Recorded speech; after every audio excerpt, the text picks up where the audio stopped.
So, ito po yung mga business permit na talagang legal sila at nasa ano po sila. Sorry. So, ayan. So, ito po ang office nila. May sarili kitchen din tayo. Ito ma'am. Kung halimbawa puno pala doon, pwede dito. Yes. Okay. At saka dito, kahit ang employee dito, nasa 100 pataas na free foods. Bakit po? Halimbawa, yung guest mo, umabot ng 100, sagot din ng company yung foods. Kasi may sarili tayo kitchen. Ito yung silip lang tayo. Pwede ba sumilip dito ba? Silip lang ma'am ha? Ayan. Pwede rin amuyin yung ulo ha? Ay, wow! Libre lahat dito, pati foods ng mga employee. Okay. May sarili tayong chef. So, ayan. Kaya dito, bawal magutom.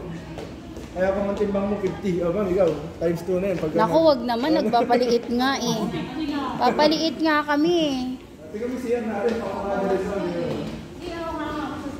Oo, ako gandang-ganda ako sa CR nyo.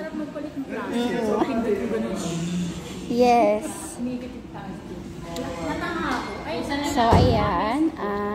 Another room. Dito na. So, yan.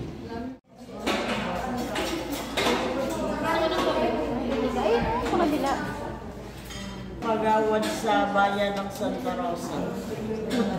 Nanalo po kayo. Kayo po yung kagawad na. Kagawad ng bayan, barangay. Barangay lang po. Barangay Malusan. So, ito po ang aming food. Dahil tapos na kami ng seminar. Kami ay sarap ng kanilang food.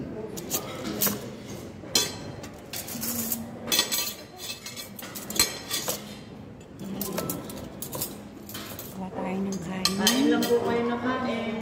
Salamat po. Huwag po kayo mahiya. Aming food for today. Sige, tayo muna. Kami na ba magsasando? Sige, kayo na po. Sakaling mo. Walang problema sakaling mo. Kahit po yan.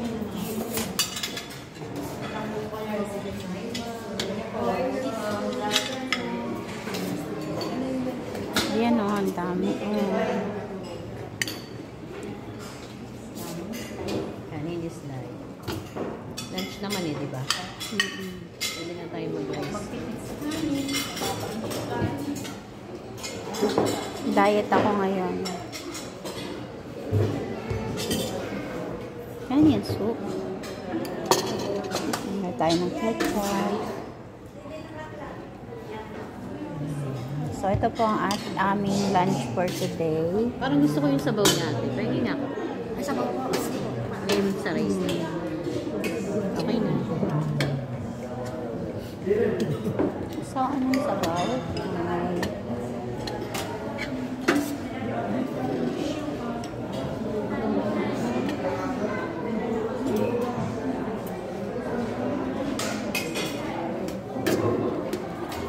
Pwede ba dagdag?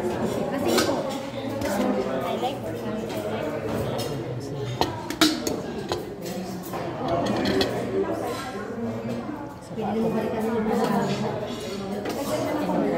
Ano po yan? Sinola?